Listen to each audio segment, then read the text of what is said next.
Selamat pagi, Shalom, saudara-saudari kekasih Tuhan Yesus. Berbicara tentang Tuhan Yesus menampakkan diri kepada murid-murid dan kenaikan Tuhan Yesus ke surga yang tercatat dalam Injil Lukas pasal 24 ayat 44 sampai 53.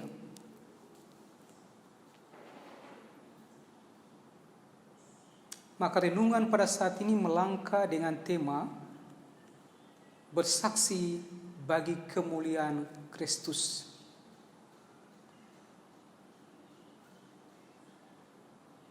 Saudara-saudari kekasih Tuhan Yesus, jika ada sesama kita yang bertanya kepada kita atau yang bertanya kepada Anda, apa visi dan misi hidup Anda? Pasti jawaban kita berbeda-beda. Ada yang sederhana, cukup makan, punya rumah satu, punya motor satu, punya TV satu, kami sudah berbahagia.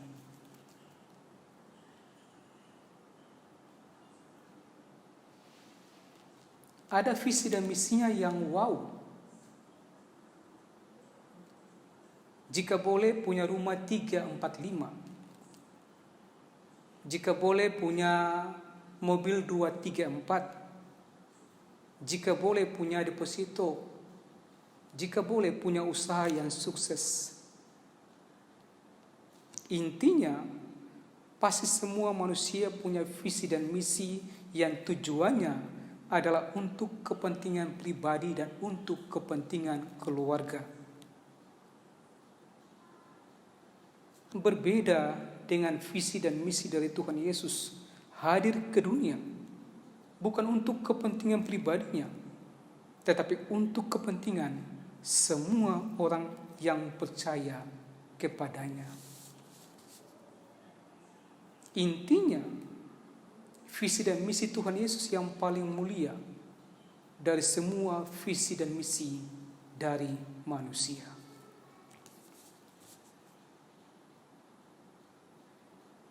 Saudara-saudari kekasih Tuhan Yesus, di sini firman Tuhan mau mengatakan kepada kita, ada 2 hal penting yang diucapkan oleh Tuhan Yesus kepada murid-murid sebelum Tuhan Yesus naik ke surga. Hal yang pertama yang diucapkan oleh Tuhan Yesus adalah, kamu adalah saksiku. Dalam ayat 48 mengatakan kepada kita, kamu adalah saksi dari semuanya ini. Mengandung arti, menjadi saksi itu bukan hal yang mudah. Menjadi saksi itu bukan hal yang gampang. Menjadi saksi berarti harus melihat. Berarti menjadi saksi berarti harus mendengar.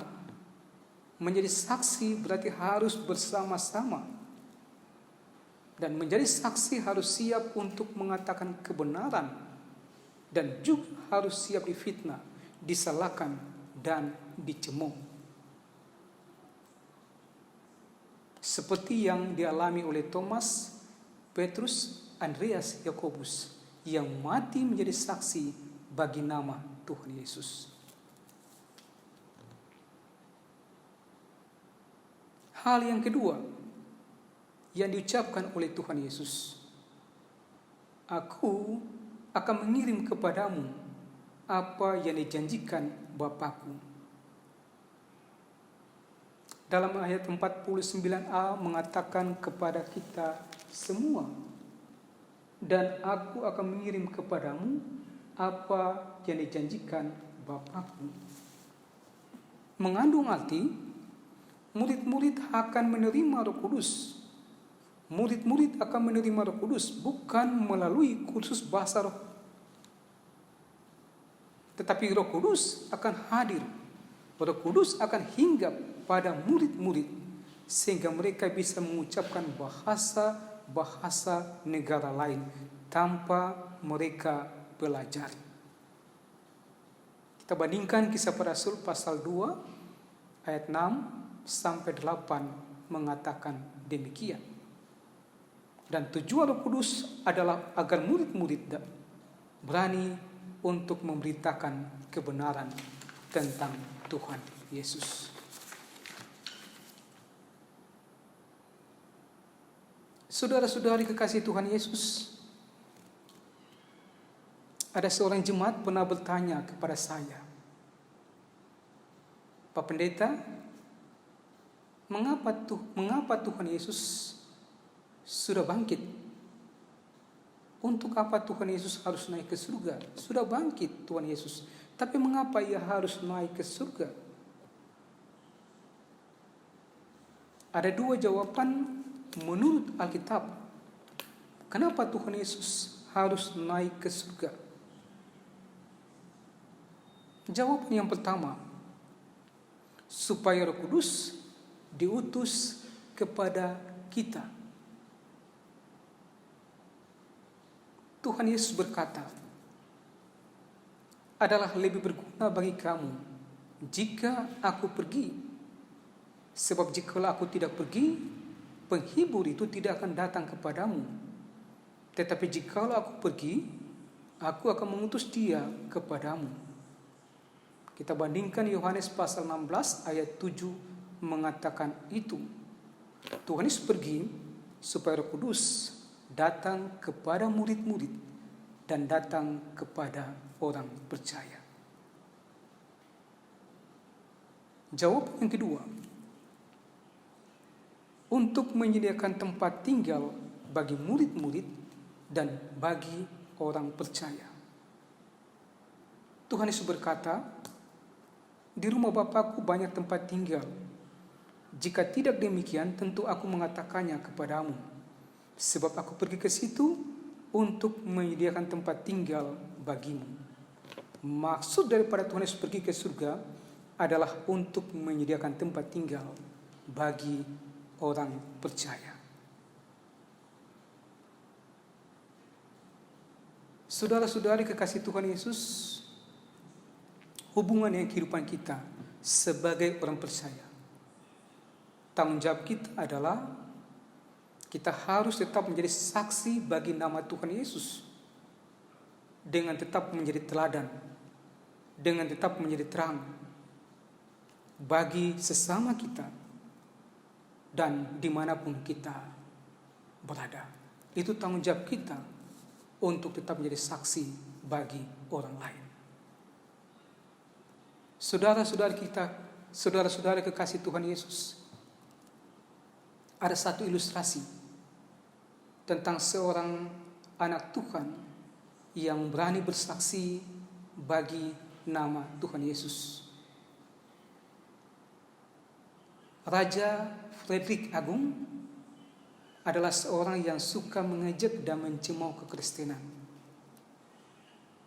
Sedangkan Jenderal von Zeeland adalah seorang Kristen yang setia. Pada suatu hari, Raja Frederick Agung mengolok-olok Tuhan Yesus, sehingga semua orang dalam ruangan itu tertawa. Tiba-tiba Jenderal von Zeeland berdiri dan berkata, "Engkau tahu bahwa aku tidak takut mati. Aku telah berjuang bagimu dan telah memenangkan 38 kali peperangan. Aku seorang yang sudah tua. Aku akan pergi ke hadapan Dia yang lebih besar darimu, Allah yang Maha Kuasa, yang telah menyelamatkan aku dari segala dosaku. Tuhan Yesus yang kau hujat itu. Aku menghormati Dia dan mengasihi Dia sebagai seorang tua di ujung kekekalan." Pada waktu mendengar hal itu, Raja Frederick Agung dengan gemetar ia menjawab, "Jenderal von Celan, aku minta maaf. Aku minta maaf. Aku minta maaf." Semua orang yang mendengarkan hal itu tertunduk diam. Amin.